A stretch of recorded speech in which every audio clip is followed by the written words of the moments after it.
오늘은 양력으로 2045년 5월 16일이고요. 음력으로는 2045년 3월 30일입니다. 오늘 명식 을충년 신사월 경우일이 되겠고 일지는 경우가 되겠습니다.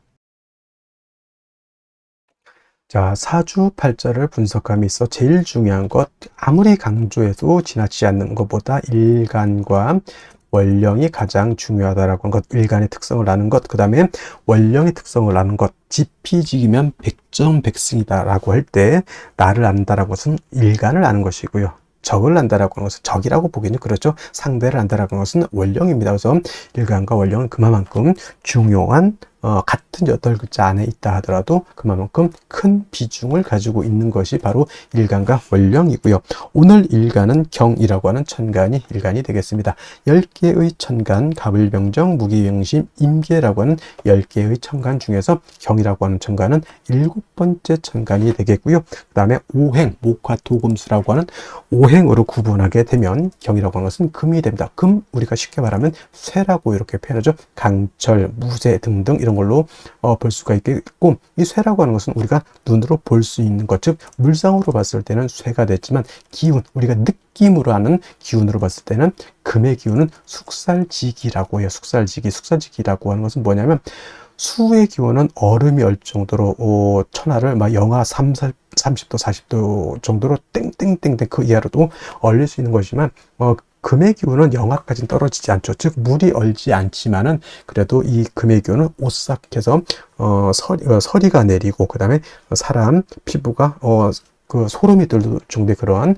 오싹한 기운을 갖다가 금의 기운, 즉 숙살 기운이라고 하고, 여러분들 명리 배울 때 금의 기운, 즉 숙살 기운이 있어야지만 결실을 얻는다, 이렇게 많이 공부들 하셨으리라 생각이 됩니다. 금의 기운이 강한 그러한 계절이 바로 또 가을이고, 가을 되면은 봄에 심었던 씨앗들, 봄에 심었던 묘종들, 사과나무, 배나무 등등의 어떤 과실수에서도 그러한 결실을 많이 얻게 되죠. 사람도 이제 해가 시작했을 때 올해의 계획을 세우게 되고, 그 다음에 이제 가을이 되면서부터 다시 한번 싹 뒤돌아보죠. 내가 과연 잘 살았는지, 계획을 잘 지켰는지, 내가 생각했던 어떤 결실이 있는지, 이런 것들을 한번 이렇게 생각해 보게 되는 그런 기운이 바로 이 숙살의 오싹한 기운, 이런 오싹함이 있어야 한 해가 이제 저물어 가는구나 라고 하는 그러한 느낌도 알게 된다, 이렇게 볼 수가 있겠죠. 그래서 금이라고 하는 것, 가을의 기운을 말하는 것이고,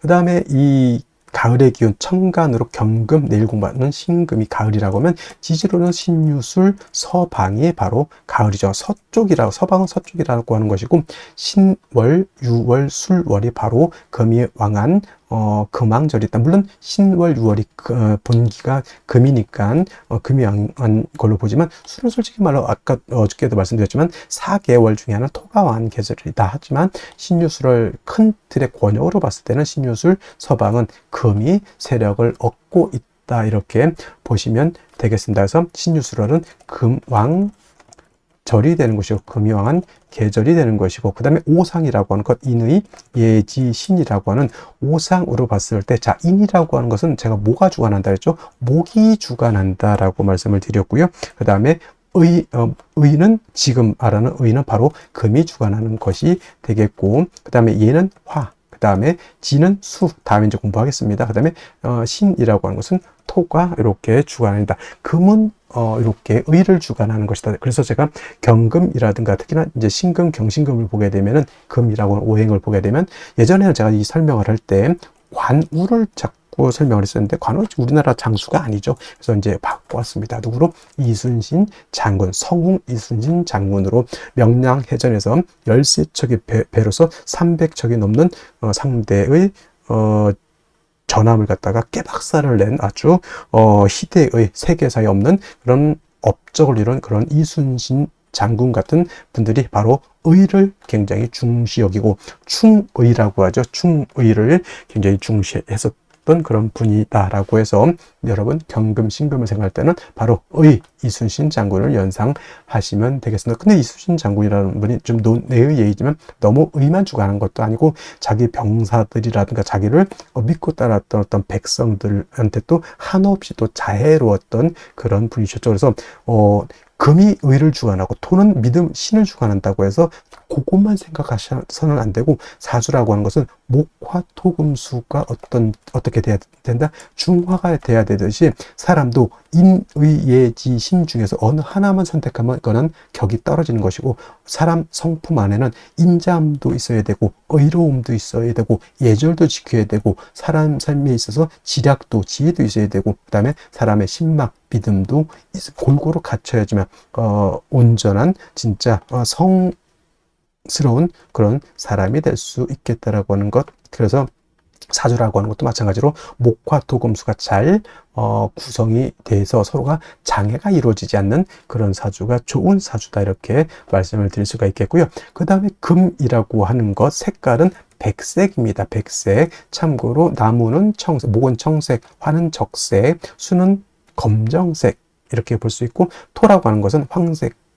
이라고 해서 노란색, 금은 백색. 그래서 주관하는 신도 흰호랑이라고 해서 백호가 주관하는 신이 되겠다라고 요거는 이제 오행에 대한 이런 설명을 드렸고요. 다시 이제 금이라고 하는 것을 갖다가 음과 양으로 구분해 볼 수가 있겠습니다. 자, 음과 양이라고 하는 것은 뗄래야 뗄 수 없는 관계. 음과 양은 서로 좀 대조적이고 서로 좀 상대적인 개념이라 하더라도 서로 미워하고 질투하고 서로 이혼하려고 하는, 떨어지려고 하는 관계가 아니라 서로 상대적이지만은 음이라고 하는 것은 양을 보충해주는 개념이고요. 양이라고 하는 것은 음과는 좀 상대적이고 대조적이지만 양은 음을 보충해주는 개념이다. 사람으로 치면 남자와 여자의 개념으로 보고, 또 다른 걸로 보면 낮과 밤도 해당이 되죠. 낮이 있어야지 밤이 좋은 것이고 밤이 있어야지만 낮이 좋은 것이죠. 항상 낮이어야 된다라고 하면 모든 만물이 쉬지를 못합니다. 그리고 항상 밤이면 세상이 음침해지겠죠. 우리 남극 같은 데인가요? 북극 같은 데 백야 현상이 나타나죠. 일정 기간만 석 달 정도 이상이 백야, 그냥 밤인데도 하얘요.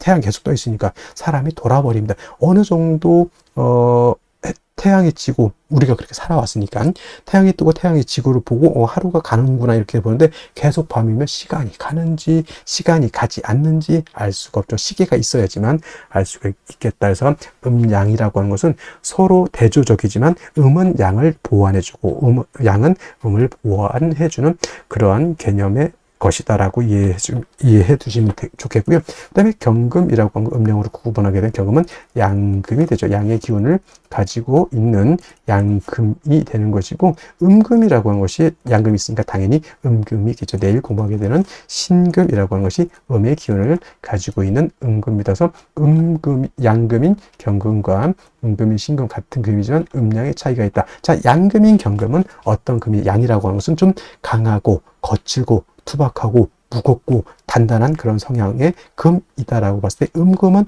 부드럽고 온기가 있고 잘 휘어지고 광채가 나는 그러한 금으로 볼 수도 있겠죠. 그래서 경금인 양금은 완철금이라고 봅니다. 완철금, 그야말로 순수, 우리가 말하는 금하면 생각하는 그 무쇠 같은 개념, 강철 같은 개념으로 이렇게 경금을 생각하시면 좋겠고요. 상대적인 음금인 신금은 그야말로 금입니다. 보석 같은 거, 금반지, 금귀걸이 같은, 그 다음에 주옥 같은, 도자기 같은 이런 개념. 여러분 핸드폰 살 때 요즘 핸드폰 너무 비쌉니다. 근데 그 액정이라든가 핸드폰 우리나라 그 삼성 회사 이름을 대면 안 되겠지만, 어떤 회사는 그야말로 알루미늄 스틸 바디인 것이 있고, 어떤 경우에는 그냥 스틸 같은 재질의 어떤 플라스틱 그 바디가 있잖아요. 그런 개념이죠. 그래서 플라스틱도 광채, 목으로도 보지만 플라스틱도 경우에 따라서는 금으로 볼 수가 있겠고, 은, 동 여러 가지, 그 다음에 비철 같은 경우도 다 금으로 보죠. 그 다음에 도자기 같은 경우는 토를 굳혀가지고 금을 만들어낸 거고, 콘크리트 있죠. 콘크리트, 이것도 토를 갖다가 물을 부어가지고 여러 가지 재료를 혼합해서 토생금한 것이 콘크리트, 도자기도 토생금에서 만들어낸 금이다, 이렇게 보시면 되겠죠. 여러분이 쓰고 있는 안경 같은 거 있죠. 다 금인데 경금이 아니라 그런 신금이다라고 이렇게 보시면 되겠고, 경금은 무쇠 강철과 같으면서 원철이라고도 표현합니다. 원철은 뭐냐면 땅에서 금방 캐낸 자연 그대로의 철을 말하죠. 쇠를 말한다. 말로 치면 야생마 같은 개념으로서 이 경금이 용도, 쓰임이 있기 위해서는 반드시 단련해서 기물을 만들어야지 된다. 즉 원재료인 철을 갖다가 녹이든지 아니면 뜨거운 열기를 가서 빨갛게 달궈서 풀무질을 하고 해서 뭐 칼을 만든다거나 호미를 만든다거나, 이 우리나라 호미가 또 외국에서 엄청나게 인기 있죠. 아마존 같은 데서 없어서 못 판다고 하는, 이거 굉장히 외국 같은 데서 정원 같은 거 가꿀 때 텃밭 같은 거 가꿀 때는 큰 삽 같은 걸로 하기는 그렇죠. 근데 호미 같은 경우는 우리나라에서 만들었지만, 우리나라는 뭐 호미 요즘 잘 안 쓰죠. 외국에서는 요 호미 같은 거 굉장히 잘 쓴다고 하면, 이게 바로 경금을 가지고 물건을 만들어야지, 그냥 쇳덩이만 가지고 있으면 용도가 없죠. 그걸 갖다가 칼, 호미, 여러 가지 기물을 만들어야 되는 것이고, 반대로 내일 공부하게 된 신금 같은 경우는 이미 기물이 만들어져 있는 상태. 그래서 땅 속에서 예를 들어서 금광석을 캐내 가지고 그거를 불순물을 제거를 하고 해서 여러분들 결혼반지, 금반지, 금귀걸이, 황금두꺼비, 황금 열쇠를 만들었다 생각하시면 돼요. 그래서 신금은 용도에 있어서 다시 불로서 다스릴 필요는 없겠고, 신금은 그 만들어진 보석을 갖다가 깨끗하게 세척만 하면 된다. 도세주옥만 하면 된다. 이때 필요한 것은 뭐다? 임수를 위주로 신금은 용신을 쓰는 것이고, 경금은 철을 갖다가 단련해서 물건, 기물을 만들기 위해서는 임수가 아니라 정화로서 단련해야 된다. 솔직히 병화는 안 됩니까? 병화는 경금을 단련할 수 없겠고요. 경금을 실질적으로 단련할 수 있는 것은 병화가 아니라 정화라고 하는 것 꼭 명심해 두시고, 경금이라고 하는 것이 정화를 쓸 때는 정화 혼자만 있어서는 안 되고 바로 간목이 있어줘야 된다. 제가 정화 설명을 할 때 정화는 뭐와 같다? 등촉지화와 같고 인위적인 불과 같기 때문에, 저 등촉지화 또는 모닥불이라든가 이 불 가지고 경금을 다스리기 위해서는 보다 연료가 충분히 있어줘야 되겠죠. 그 연료 역할을 하는 것이 바로 간목인 것이다. 그래서 경금이 정화를 쓸 때는 간목을 취용한다. 간목이 경금을 취용할 때는 정화를 취용한다. 정화가 있어줘야 된다. 그 다음에 정화가 간목을 쓸 때 너무 인성이 많게 되면 경금으로서 벽값 인정해줘야 된다라고 하는, 경금, 정화, 간목의 트리오적 서로 도와주는 그런 공존 효과 같은 것들도 한번 생각해 보실 필요가 있겠습니다. 그래서 정리를 하면, 경금이라고 하는 일가는 정화, 간목을 위주로 용신을 쓰되, 나머지 글자들은 필요에 의해서 필요하면 쓰고 필요하지 않으면 안 쓴다. 예를 들면 경금이 수가 너무 많으면 무토로서 수를 제할 필요가 있겠고, 경금이라고 하는 것이 화가 너무 왕할 수도 있죠. 이때는 임수로서 화를 억제시켜 줄 수도 있다. 그는 상황에 따라서 예외적으로 쓰는 것이고, 기본적으로 경금이라고 하는 일간의 특성을 봤을 때는 정화, 간목을 떠나서는 수용할 용신이 없다. 나머지는 그때그때 상황에 따라서, 원령의 특성에 따라서 쓸 수는 있겠다 정도 이해해 두시면 되겠습니다. 다음으로 월령에 대해서 알아보도록 하겠습니다. 월령이라고도 하고요, 월지라고도 하고, 월원이라고도 하고, 또는 제강이라고 하는 표현도 쓰게 되는데, 다 같이 어디를 지칭하느냐?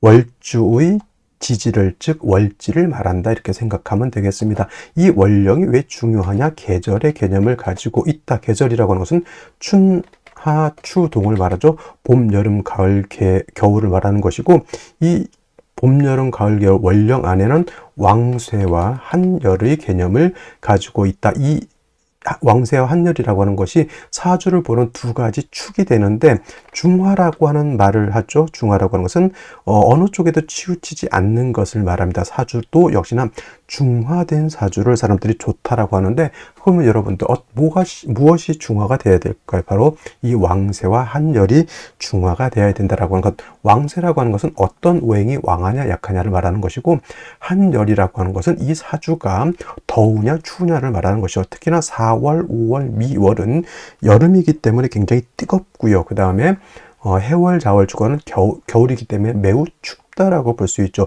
인묘진월은 따뜻한 봄이 되는 것이고, 신유술월은 서늘한 겨울이 된다, 이렇게 볼 수 있습니다. 그래서 사주는 중화된 사주를 좋아하는데, 바로 이 왕세와 한열이 중화된 사주를 좋아한다, 이렇게 보시면 되겠습니다. 자, 이제 4월이 되겠습니다. 4월에 절기를 보게 되면 입하와 소만으로 이렇게 구분이 되어 있고, 입하가 되면서부터 본격적으로 계절은 어디로 들어갑니까?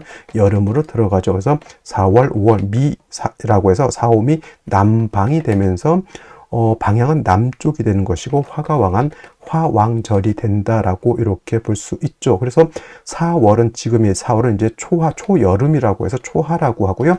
그 다음에 이 5월이라고 하는 것은 이제 중하라고 합니다. 중하. 그 다음에 미월은 모하라고 해서 늦여름을 말하는 것이고, 4월, 5월, 미월이 바로 양기가 가장 왕성한 시절이 된다, 이렇게 볼 수가 있겠습니다. 자, 그래서 여름이죠. 염상절이라고 하는 표현을 하고 또는 염천지절이라고 하는 표현도 합니다. 이 뜻은 뭘까요? 굉장히 뜨겁고 건조하다, 조열하다. 그래서 이제 4월, 5월, 미월 제가 강의를 할 때는 조열이라고 하는 말을 많이 쓸 것이고, 마찬가지로 이때는 염상절은 화가 왕한 계절이다라고 말씀을 드렸고, 화만 왕한 것이 아니라 화토동궁하기 때문에 화는 화생토하죠. 그래서 포태법부로 봐도 화토동궁과 수토동궁이라고 하는 것이 있는데, 명리학은 화토동궁을 취하고, 예를 들면 다른 풍수지리 같은 경우에는 수토동궁을 이렇게 취한다라고도 봅니다. 근데 명리는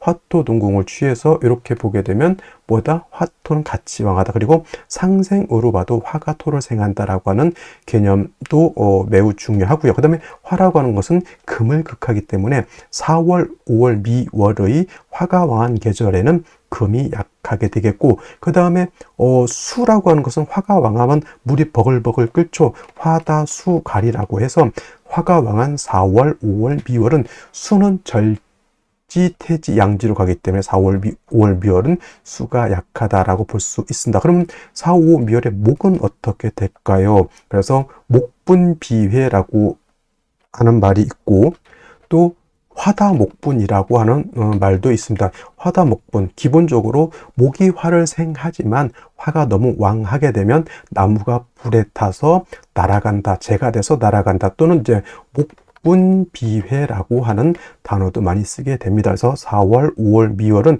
이렇게 화다수갈이 된다든가 화다목분, 그 다음에 목분비회라고 하는 것, 그 다음에 화토동궁이라고 하는 이런 단어들 꼭 기억해 두시면 좋겠습니다. 그리고 이제 4월, 5월, 미월은 너무 뜨거운 염상절이기 때문에 또 조후라고 하는 것이 매우 급박하다. 여러분들 한여름 뜨거운데 30도, 40도, 저 진짜 뜨거운 나라는 만 40, 50도 이상도 올라가는 데가 있죠. 그런 때는 뭐가 필요합니까? 반드시 차가운 냉기가 있어서 그 뜨거운 열기를 식혀줘야 되겠죠. 이 조우라고 하는 것이 바로 기후를 조절시켜준다, 이렇게 보시면 되겠습니다. 4월 너무 뜨겁다라고 하는 것, 그래서 반드시 수가 있어서 뜨거운 열기를 조절시켜줘야 되고, 수만 있어서는 약하니까 금이 있어서 금생수해서 4월의 기후를 맞춰줘야 된다라고 하는 것도 여러분들 기억해 두시면 좋겠습니다. 자, 또 4월에서 알아봐야 될 것, 지장간이라고 하는 것도 있습니다. 자축인묘, 진사오미, 신유술에 모두 지지의 장간이 들어가 있다. 그래서 지장간이라고 하는데, 이 사라고 하는 것 안에는 무토라고 하는 것, 경금이라고 하는 것, 그 다음에 병화라고 하는 것이 들어가 있는데, 이 무토는 초기가 되는 것이고, 경금은 중기가 되는 것이고 병화가 본기가 돼서 사의 본기는 바로 병화라고 보는 것이고, 경금도 장생된 경금이기 때문에 이 경금도 세력이 없지 않아 있지만은 화가 원체 왕한 병화가 있기 때문에 경금이 그렇게 크게 세력을 얻지는 못한다라고 볼 수가 있고, 그다음에 무토라고 하는 것도 화토동궁에서 무토도 세력이 있습니다. 그래서 본시 진술충미 월에 있는 무토는 쓰지 않지만 사중에 있는 무토는 우리가 격을 취용하거나 용신을 취용할 때 무토는 쓸 수 있다 정도 기억해 두시면 되겠습니다. 그래서 4월은 최소한 요 정도, 기본적으로 요 정도는 우리가 알면서 사주를 분석해 나가야 된다라고 말씀을 드리면서 다음 넘어가도록 하겠습니다. 자, 4월에 일간 경금이 태어나게 되면 사주를 어떻게 배합하는 것인지 알아보도록 하겠습니다. 자, 일간 경금이라고 하는 것 양금이 되겠고요. 경금은 완철금이라고 표현하죠. 완악하고 강하고 거칠고 투박한 강철이라든가 무쇠라든가 땅속에서 금방 캐낸 원철과 같다라고 했고요. 사람의 손이 닿지 않은 그러한 천연의 강철과 같다. 말로 치면은 야생마와 같다. 이렇게 표현하면 되겠고, 이 경금은 반드시 단련해서 기물을 만들어야 된다라고 말씀을 드렸는데, 이때 경금을 단련하는 것은 정화로서 단련을 하고 감목으로서 정화를 보좌해 준다라고 하는 것이 기본적인 경금의 용신치용법이 된다라고 설명을 드렸는데, 이러한 경금이 태어난 월령이 4월입니다. 4월의 본기는 뭐라고 그랬습니까? 병화라고 했고요. 화가 너무너무 왕한 시절입니다. 물론 경금이 4월에 태어나게 되면 여기 보시면 경금이 4월의 장생이기 때문에 경금 자체가 약하다라고는 보지 않지만은 병화가 원체 강하다 보니 거기에 명암을 못 내밀게 된다. 예를 들면은 우리나라에 격투기 선수가 있습니다. 굉장히 난다 긴다라고 하는 그런 격투기 유명한 선수도 UFC라고 하는 미국의 전 세계에서 나오는 그런 사람들이 있는 데에서는 조금 딸리는 그런 기질이 있죠. 그래서 경금이 4월에 장생이긴 하지만 병화가 너무 왕하기 때문에 경금이 그 기세를 갖다가 펴지 못한다라고 본다라고 보는 겁니다. 그래서 4월에 경금은 7살이 너무 왕하여서 금이 7살에 의해서 공격을 받게 되죠. 4월은 화왕절 염천지절이라고 했고요. 화가 왕하면 왕할수록 화는 뭘 한다 그랬습니까? 금을 극한다라고 말씀을 드렸죠. 이렇게 화가 왕해서 금을 극하게 되면은 화가 왕하게 되면 금용이라고 해서 금이 녹아버린다. 이거 녹을 용자죠. 화가 왕하면 금이 녹아버리죠. 적당하게 경금을 단련을 해야 되는데 너무 뜨겁게 단련해서 녹아서 없어져 버리게 되면 어떻게 됩니까? 경금 용도 자체가 없어진다라고 하는 겁니다. 그리고 또 4월이라고 하는 것은 너무 뜨거운 시절이기 때문에 조후의 필요성도 있다라고 했죠. 역시나 마찬가지로 4월, 5월, 미월은 수가 없으면 중화를 이루기가 어렵다. 존신이 되는 것이 바로 4, 5, 미월의 용신은 수가 있어줘야 되는데, 경금도 일간의 특성상 개수를 쓰기보다는 임수 쓰는 것을 좀 더 좋아합니다. 왜냐하면 자, 경금이 화가 왕해서 뜨거워지면 시뻘겋게 불이 달궈져 있다라 생각하면 돼요. 이때 이 경금을 갖다가 세진 깨끗하게 닦아낼 수 있는 것은 개수가 아니라 임수라 해야지만 경금의 티끌을 깨끗하게 닦아낼 수 있다. 화가 경금을 극하는 것을 임수가 만료주 수국화해서 뜨거운 열기를 갖다 식혀줌과 동시에 경금에 묻어져 있는 그러한 티끌이라든가 이런 걸 갖다가 깨끗하게 담금질로서 이렇게 닦아내준다라고 생각하면 돼요. 개수는 조후는 할 수는 있겠지만, 뜨거운 열기를 식혀줄 수는 있겠지만 경금을 깨끗하게 연마하는 기능은 없게 됩니다. 병화도 병화가 임수 개수를 쓸 때, 병화를 보강할 때는 임수로서 보강할 때, 조후할 때는 개수가 더 좋다라고 했듯이 경금도 이 뜨거운 화왕절인 4월에 경금 자체가 용도가 있기 위해서는 임수로서 깨끗하게 세척해야 되는 것이고, 별도로 조후라고 하는 것은 개수가 있으면 좋겠지만 개수가 없다 하더라도 임수만 있어도 경금을 세진하고 4월의 뜨거운 열기를 조절시킬 수 있다, 이렇게 볼 수 있습니다. 단 또 한 가지, 4월은 화가 너무 왕하기 때문에 수가 약하죠. 4월에 임수는 절지가 되기 때문에 수가 굉장히 약합니다. 화다수갈이라고 해서 화가 너무 왕하게 되면 물이 금방 파르르르 증발돼서 날아갑니다. 그래서 이런 경우에는 비견 또는 겁재인 경금, 신금 등이 있어서 요 임수를 갖다가 도와주어야지만 능히 임수가 힘을 얻어서 금을 세진세척하고 뜨거운 열기를 갖다가 뭐 해줄 수 있다? 조후할 수 있다. 이렇게 보시면 되겠습니다. 뭐 예를 들어서 뭐 경금의 지지로 신유금 등이 있어서 일금양은 뭐 정화도 쓸 수 있지만 그렇지 않은 경우에는 임수를 위주로 쓴다라고 이렇게 기억해 두시면 되겠고요. 사주는 뭐 천변만한 것이기 때문에 4월의 경금의 경우의 수가 굉장히 많습니다만은 이렇게 원칙을 안 연후에 예외적인 것들에 대해서 대처할 수 있는 능력을 키우는 것이 필요하겠다라는 말씀을 드리겠습니다. 자, 다시 오늘의 명식을 살펴보도록 하겠습니다. 자, 사주 볼 때 제일 중요한 것, 일간이 어떤 일간이냐가 중요하고요. 두 번째로 그 일간이 어느 원령에 태어났느냐가 중요합니다. 일간이라고 하는 것은 그 사주의 주인공과 같은 것이고, 원령이라고 하는 것은 그 주인공인 일간이 태어난 배경 또는 환경과 같기 때문에 일간과 원령이 중요하고, 세 번째로 중요한 개념, 격국과 용신이라고 하는 개념이 있습니다. 자, 격국이라고 하는 것, 사주 8글자의 틀, 사주 8글자의 구성이 어떻게 되어 있느냐를 보는 것이 과 국을 보는 것이고요. 용신이라고 하는 개념은 사주 8글자 중에서 이 사주를 중화시킬 수 있는 가장 핵심적인 요소를 용신이라고 합니다. 근데 용신이라고 하는 것이 사주를 중화시킨다라고 하는데, 그럼 과연 무엇을 중화시키냐라고 봤을 때 두 가지 핵심 개념, 왕세와 한열이라고 하는 개념이 있습니다. 자, 왕세라고 하는 것은 사주 8글자 중에 있는 오행, 목화토금수라고 하는 오행 중에서 어느 오행이 왕하고 어느 오행이 약하냐를 보는 것이 왕세인데, 역시나 중요한 것은 일간이 왕하냐 약하냐가 중요합니다. 일간은 사주의 주인공과 같고 한나라의 임금과 같은 것이기 때문에 주인공 또는 한나라의 임금이 어느 정도 세력도 있고 힘도 있고 통솔력도 있고 지략도 있어야지만 그 세력을 이끌어 갈 수 있는 능력이 있는 것인데, 일간 자체가 너무 약하게 되면은 그 사주를 주도하지 못하고 오히려 환경에 끄달림을 받을 수밖에 없습니다. 그래서 일간 자체가 어느 정도 세력이 있느냐 좀를 보는 것, 그 다음에 일간이 세력이 좀 있어야지만 사주를 끌고 갈 수 있는 능력이 있다라고 하는 점, 이런 것을 보는 것이 바로 이 왕세를 보는 것이고요.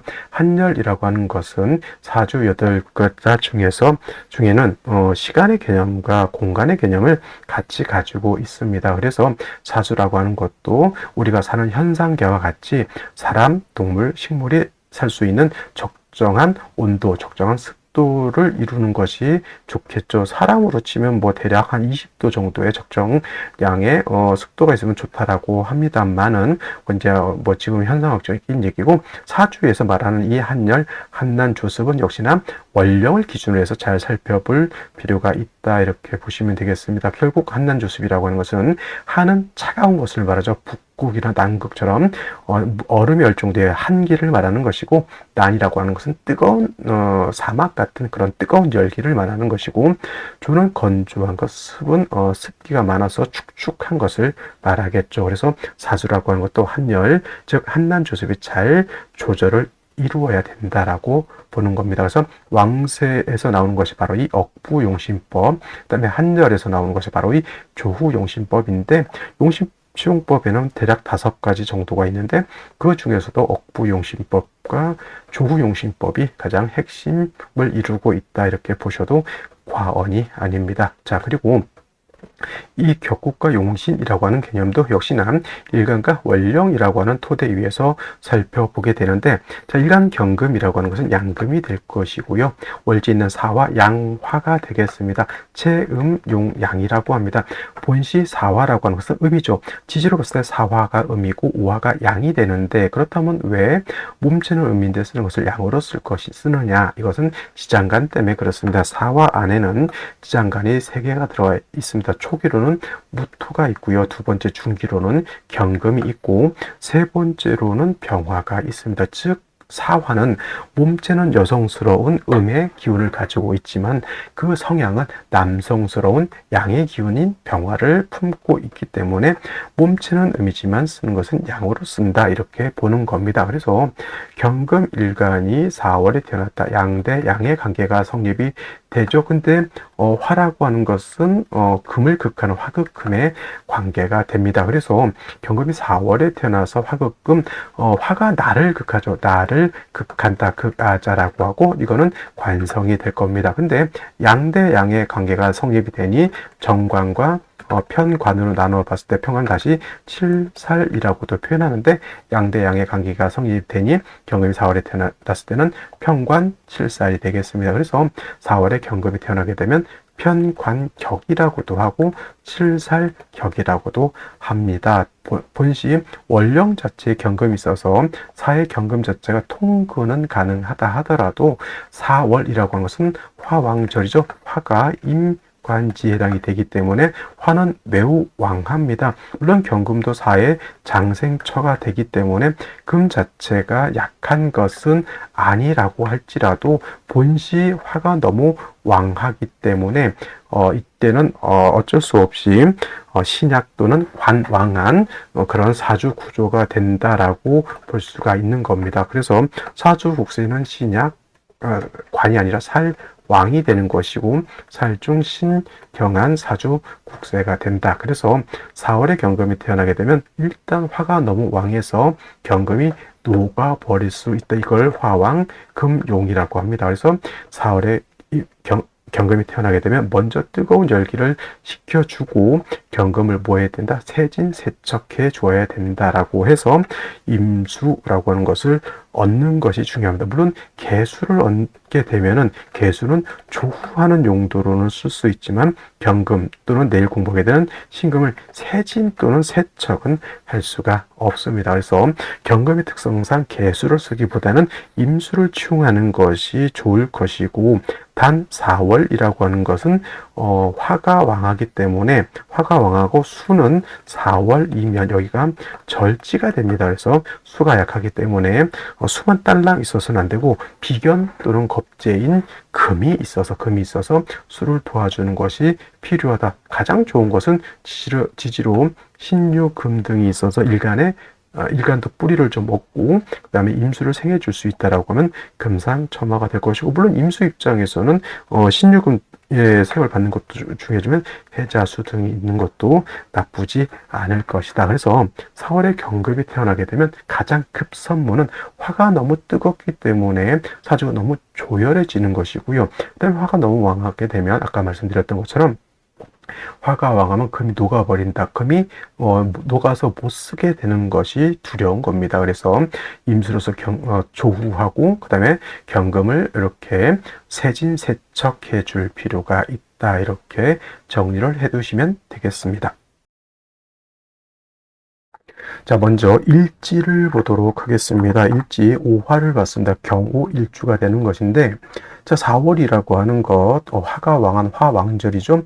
화가 4월이면 임간지가 되기 때문에 화는 굉장히 왕한 반면, 비록 4월에 경금이 장생이라 하더라도 화가 왕하면 왕한 화에 의해서 경금이 높게 된다라고 말씀을 드렸고요. 더해서 일지에서 5화까지 봤기 때문에 이거 화왕금용이 될 수 있는 그런 국세가 되어 있다라고 볼 수 있습니다. 반드시 수를 얻어서 화를 갖다가 억제를 시켜주는 것이 필요하다라고 볼 수가 있겠고요. 그 다음에 연간에 을목이라고 하는 정제가 있는데, 수가 없으면 화가 이렇게 왕할 때 목은 분기회라고 하죠. 나무가 불에 타서 재가 돼서 날아가는 것이니 결국 수가 없으면 목은 화를 생하고 화는 다시 더 염려해질 수밖에 없다라고 볼 수가 있겠고요. 월간에 있는 겁재인 신금은 수를 생해주는 근원이 되죠. 금생수 하니까. 근데 수를 보지 못하면 역시나 뜨거운 열기에 의해서 신금이 녹게 되겠습니다. 반드시 수를 얻는 것이 필요한데, 자, 연지에서 축토라고 하는 것을 봤죠. 축토라고 하는 것은 경금 입장에서 이거는 정인이 되는데, 축토는 어떤 토? 물기를 가지고 있는 습토가 되죠. 그러니까 사화하고 축하고 있으면 본시 삼합으로서 사유, 금국이 되는 걸로 보는데, 유금이 없어서 조금 아쉽긴 하지만 그래도 뜨거운 열기를 습토인 축토가 흡수해서 금을 이렇게 생할 수 있다. 물론 이제 수가 부족한 건 단점이 될 수 있겠죠. 경금의 사에 축에 다 통근이 가능합니다. 수가 부족한 단점이 없지 않아 있다라고 하는 점. 그래도 이 축토 하나를 얻었기 때문에 경금이 어느 정도는 유지를 할 수 있죠. 만약에 이것이 예를 들면 미토였다라고 하면 사오미 방합을 형성하죠. 경금 소용 녹아버릴 것이고 신금도 당연히 녹아버릴 것이죠. 목은 목분비에서 재가 될 겁니다. 이 축도 하나의 의미가 굉장히 크다라는 것을 여러분들이 좀 느끼셨으면 좋을 것 같고요. 자, 생시는 어떤 생시를 얻는 것이 좋을지 알아보도록 하겠습니다. 자, 생시 보도록 하겠습니다. 제일 먼저 병자시가 있는데 이 사중에 있는 병화천간이 투출되어 있죠. 원안적인 이거는 현관벽 또는 칠살격이 됩니다. 화가 너무너무 왕하죠. 수가 필요한 중에 자수를 얻었습니다만은 문제는 이 자수라고 하는 것은 일지는 오화하고 좌우충이 되죠. 그래서 이건 좋지 못합니다.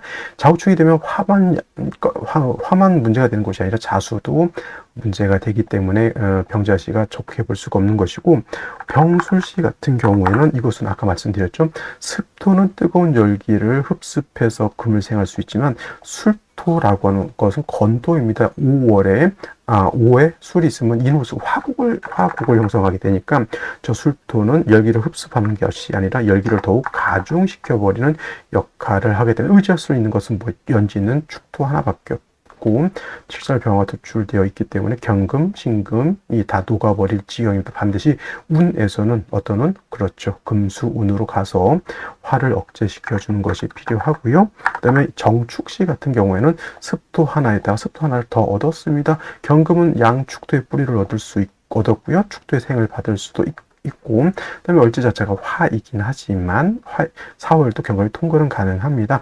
수가 없는 것은 좀 아쉽지만은 정화가 있어서 경금을 이렇게 기물을 만들 수 있어요. 단련해서. 그렇다 하더라도 이거 화가 굉장히 왕하기 때문에 운은 금수운이 좋을 것이다라는 생각이 들겠고요. 인시 같은 경우에는 아까 술토는 오술합이 되는데 이거는 인호합이 됩니다. 거기다 대고 사중에 있는 무토가 투출되어 있고요. 무토는 어떤 토?